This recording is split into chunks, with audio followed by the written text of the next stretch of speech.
ಈ ಮಾಧ್ಯಮ ಮುಖಾಂತರ ಎಲ್ಲ ಮಾಧ್ಯಮವನ್ನು ವೀಕ್ಷಣೆ ಮಾಡತಕ್ಕಂಥ ಎಲ್ಲರಿಗೂ ಶರಣಾರ್ಥಿಗಳು. ವಿಷಯ ಏನಂದ್ರೆ, ಕೇಂದ್ರ ಸರ್ಕಾರ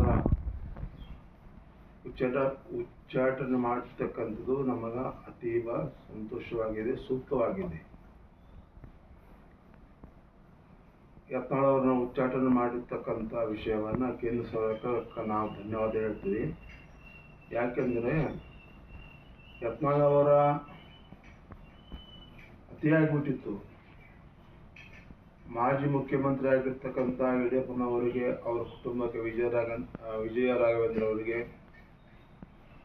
ಬಹಳಷ್ಟು ಬಾಯಿಗೆ ಬಂದಂಗೆ ಮಾತಾಡ್ತಿದ್ರು, ಬೈತಿದ್ರು. ಅದು ನಾವು ಭಾಳ ಬೇಜಾರಾಗ್ಬಿಟ್ಟಿತ್ತು. ಒಂದು ವಿಷಯ.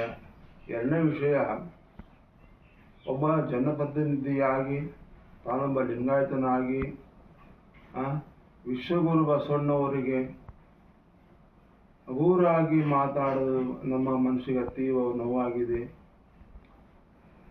ತಾನೊಬ್ಬ ಲಿಂಗಾಯತನಾಗಿ ವಿಶ್ವಗುರು ಬಸವಣ್ಣವರಿಗೆ ಎಷ್ಟು ಹಗುರಾಗಿ ಮಾತಾಡಿದ, ಬೈದ, ಮತ್ತು ಅದು ಕ್ಷಮಾ ಕೂಡ ಕೇಳಲ್ಲ ಅವರು. ಒಂದು ವಿಷಯ. ಎರಡನೇದಾಗಿ, ಸುಮಾರು ಈಗೊಂದು 2 ವರ್ಷದ ಹಿಂದೆ ಉಮೇಶ್ ಕತ್ತಿ ಅವರು ಎಷ್ಟು ಬುದ್ಧಿಗೇಡಿ ಅಂತಂದ್ರೆ, ಯತ್ನಾಳ್ ಅವರು ಲಿಂಗಾಯತರಲ್ಲಿ ತಾನು ಲಿಂಗಾಯತನಾಗಿದ್ದುಕೊಂಡು ಉಮೇಶ್ ಕತ್ತಿ ಅವರಿಗೆ ಬಣಜಿಯರಿಗೆ ತಮ್ಮ ತಾಯಿ ಕೂಡ ಬಣಜಿಯಕ್ಕೆ ಇದ್ದಾರ, ಈಗ ಇದ್ದುಕೊಂಡು ಎಲ್ಲರಿಗೂ ಬೈಯೋದು, ಬಣಜಿಯರಿಗೆ ಬೈಯೋದು, ಯಡಿಯೂರಪ್ಪ ಬೈಯೋದು, ಬಸವಣ್ಣಗೆ ಬೈಯೋದು, ಲಿಂಗಾಯತರಿಗೆ ಬೈಯೋದು. ಹಾಗಾಗಿ ನಮಗೆ ಈ ಕೇಂದ್ರ ಸರ್ಕಾರ ಬಹಳ ನಿರ್ಧಾರ ಆಗಿದೆ.